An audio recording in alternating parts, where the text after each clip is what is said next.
All right, today we are breaking down one of the most explosive, most important shots in all of sports. We're talking about the tennis serve. So let me start by asking you a question. What do you think is the single most powerful shot in tennis? Is it, a blistering forehand down the line? Maybe a crazy cross-court backhand?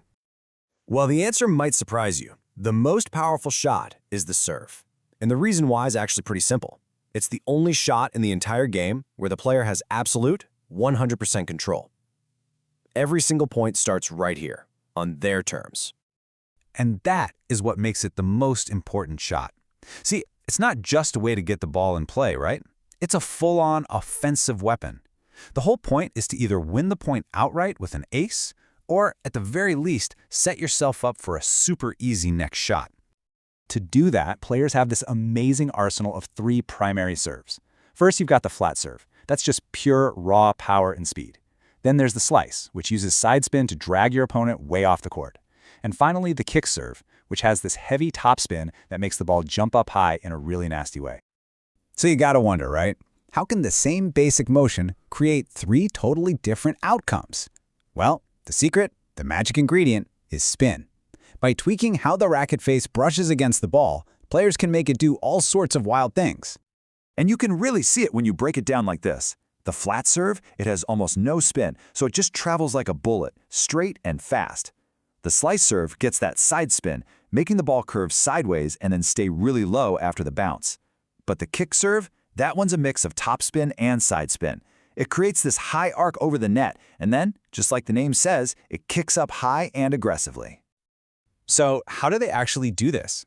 Well, according to tennis coach Peter Becker, it really just boils down to two key adjustments: where you toss the ball and where you make contact with it.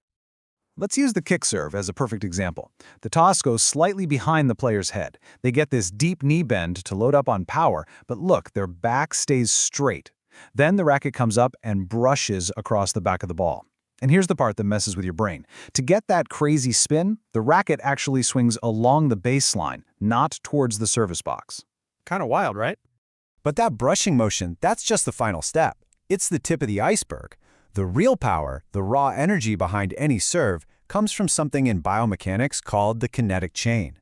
This is just the sequence of how energy moves from the ground, up through the body, and into the racket. And this brings us to what I like to call the hidden engine of the serve. That explosive moment of contact that we all see, that's actually the final release of a whole bunch of energy that started building a full second earlier, all the way down at the player's feet. The best way to think about it is like cracking a whip. It's a perfect analogy. The motion starts slow at the handle, that's the player's feet pushing off the ground, and then that energy just accelerates like crazy up the body until it explodes out at the very tip, which is the racket head. Now, there's a sciencey term for that initial push from the ground. It's called ground reaction force, or GRF, and it's basically just Newton's third law in action. The harder a player pushes down on the court, the harder the court pushes back up, launching them into the air. So when does that force hit its absolute peak? Well, a study from 2024 actually looked at this and found that the force is at its absolute maximum at the moment of takeoff, right as the player explodes upward. That's the instant the whole system is fully loaded with energy, ready to be unleashed. And what's also really cool is that the same study found that each of these serves has its own unique rhythm. But look at the flat serve. It has the slowest windup. It takes the most time to charge up, and that allows the player to store more of that energy from the ground.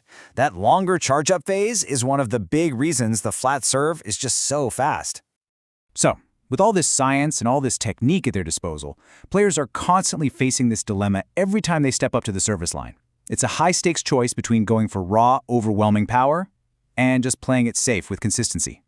You see this play out perfectly when you compare a first serve to a second serve. The first serve is a gamble. It's high risk, high reward. You're trying to end the point right then and there. But if you miss, the second serve has to be low risk. It's all about a high margin for error, using spin to make sure that ball goes in and the point can actually start.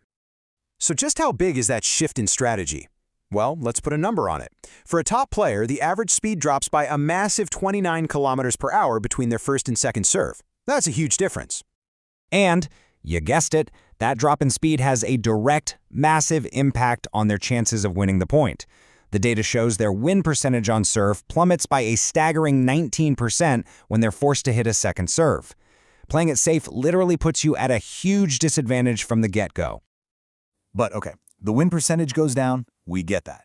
But what does that slower, safer serve really cost a player? I'm talking about the physical toll. What's the actual price they pay? Well, it's a domino effect, really. A slower second serve is way easier to return, which almost always leads to longer rallies. Longer rallies mean the server has to run more and cover more ground. And you do that over and over again in a 5-set match. That extra distance, that extra work, it adds up. It causes fatigue, and that can cost you crucial points late in the match. So after all that, the different types, the science, the strategy, what are the biggest things you should remember? Let's boil it all down to 3 key takeaways. First, it is all about spin. Spin is the language of the serve. It gives a player control, it gives them options. Second, the real power comes from the ground, not from the arm. The whole thing is one big chain reaction that starts at the feet. And finally, every single serve is a strategic choice, a chess move. You're always balancing that chance of a quick, easy point against the danger of a double fault. So I'm going to leave you with this. The next time you're watching a tennis match, try to take your eyes off the ball for just a second. Don't even watch the racket. Instead, I want you to watch the player's feet, right at the very beginning of their motion. See if you can spot that initial push, that ground reaction force. See if you can spot where all that incredible power really begins.